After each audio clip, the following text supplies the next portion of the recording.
Hey, Ninth Batter here, and it is my honor, nay, my pleasure, to present to you the very first ever spoiler.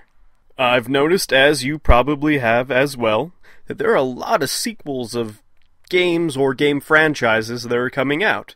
So I figured, hey, not everybody has enough money to play all these games, or maybe they just don't want to play them in general. No one will judge you for not wanting to play Fable 3.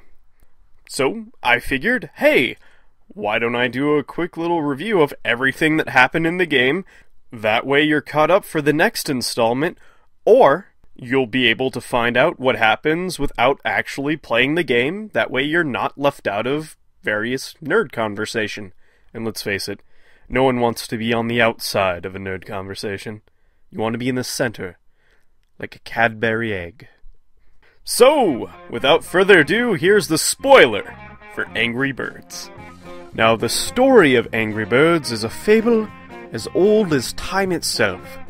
You have a group of birds who love their eggs very much, but they are also very angry. Nearby, you have a group of pigs.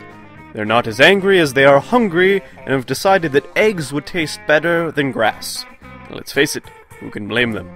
Upon learning that their eggs have been stolen, the birds seek out a quest for vengeance, to return to them what is rightfully theirs, only to discover that the pigs are clever, and can build simple structures out of things such as boards, glass, cinder blocks, and rubber duckies.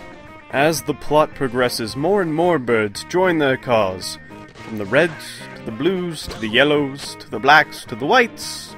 Now, some have questioned the motives behind the king pig, why he would constantly sacrifice his own people, simply to eat nothing more than common, humble eggs. To truly understand this, we must take a deeper delve into what makes the pigs' society. Their ideological roots derive from Romanticism, 19th century idealism, and the eugenic interpretation of Friedrich Nietzsche's concepts of breeding upwards towards a Überschmuck, or Superman. Such ideas, as espoused by the Aristophical Pig-Norden and Thule Society, greatly influence the king pig's worldview.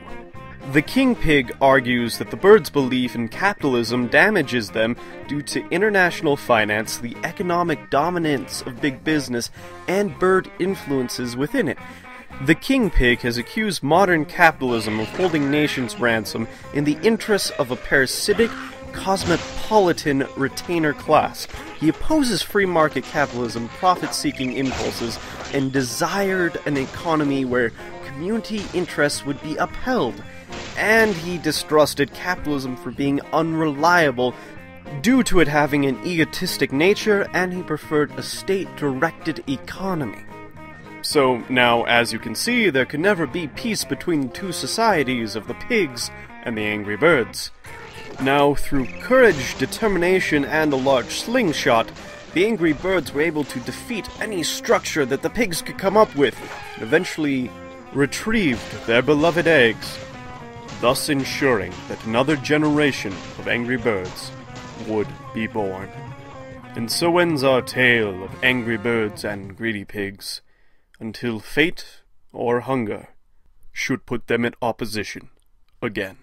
Now, if you have a game or franchise you'd like me to spoil, simply leave it in the comments below, contact me over Twitter, or send an email to info@polygamers.com.